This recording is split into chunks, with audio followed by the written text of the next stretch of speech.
व म्हैस यांचं जे गाईचं जे वासरू आहे किंवा म्हशीचं जे पारडं आहे, साधारणतः जन्मताच त्याला दुधाचे 2च दात असतात, गाईच्या वासराला किंवा म्हशीच्या पारडाला.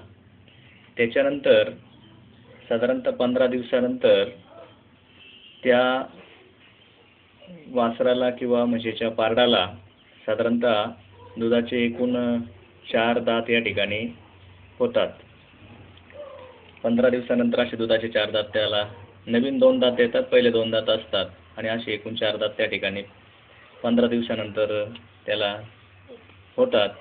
नंतर या तिसऱ्या आकृतीमध्ये आपण पाहूया की साधारणतः 21 दिवसानंतर त्यांना दुधाचे अजून 2 दात येतात, म्हणजे असे एकूण 6 दात या ठिकाणी त्यांना येतात आणि म्हणून साधारणतः ते 21 दिवसाचे झाल्यानंतरच अशा प्रकारचे 6 दात त्यांना येतात.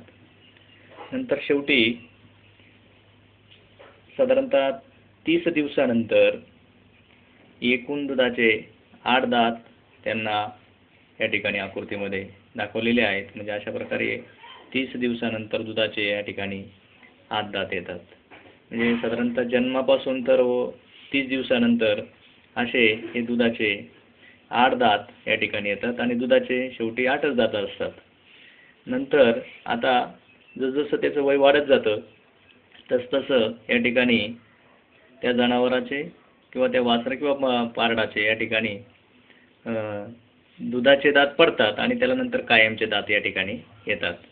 आता आपण ह्या आकृतीमध्ये बघू. नंतरच्या ह्या आकृतीमध्ये या ठिकाणी 2 दुधाचे जे दात आहेत ते या ठिकाणी पडलेले आहेत आणि या ठिकाणी त्याला कायमचे जे दात आहेत, परमनंट टीथ, या ठिकाणी त्याला आलेले आहेत.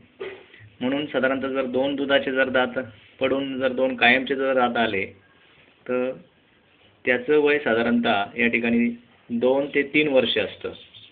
म्हणून या ठिकाणी 3 या साईडला 3 दुधाचे आहेत आणि या साईडला 3 दुधाचे आहेत, असे 6 दुधाचे दात आहेत आणि 2 कायमचे दात आहेत आणि म्हणून त्या जनावराचं वय साधारणतः 2 ते 3 वर्ष असतं. आता नंतरच्या आकृतीमध्ये आपण बघूया.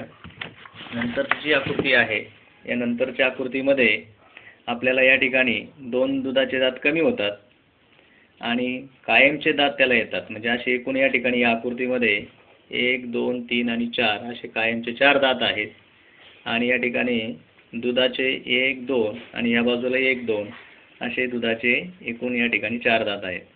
म्हणून त्या जनावराचं जे वय आहे ते साधारणतः या दातावरून 3 ते 4 वर्ष या ठिकाणी आपल्याला सांगता येऊ शकतं. अशा पद्धतीने इथे या दातावरून आपल्याला जनावराचं जे वय आहे ते या ठिकाणी पाहता येतं. आता त्याच्यानंतरची जी 7वी जी आकृती आहे या 7व्या आकृतीमध्ये आपल्याला पाहायला मिळेल की या ठिकाणी 2 दुधाचे दात कमी झालेले आहेत आणि परत या ठिकाणी दुधाचे 2 दात कायमचे 2 दात वाढलेले आहेत.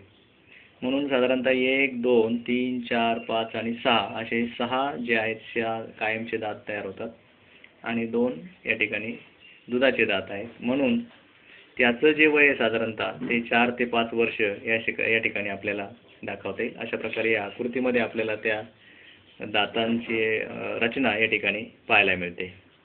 नंतर साधारणतः 8व्या आकृतीमध्ये बैल किंवा म्हैस किंवा गाय यांच्यामध्ये आपल्याला पाहता येईल की नंतर सर्वचे सर्व जे दुधाचे जे 8 दात जे असतात ते पडतात. म्हणजे या ठिकाणी पहिल्या 7व्या आकृतीमधले जे 2 दात आहेत ते या ठिकाणी पडून नंतर परत त्याला या ठिकाणी कायमचे 2 दात या ठिकाणी येतात. असे एकूण 8 दात या जनावराला या ठिकाणी कायमचे दात येतात. साधारणतः यावरून जर त्याला दात 8 आले तर साधारणतः त्याचं वय 5 वर्षाच्या पुढे आहे. म्हणून शेवटपर्यंत त्याला हे कायमचेच 8 दात या ठिकाणी असतात. अशा पद्धतीने या ठिकाणी ह्या आकृतीमध्ये 8 दात या ठिकाणी दाखवण्यात आलेले आहेत. धन्यवाद.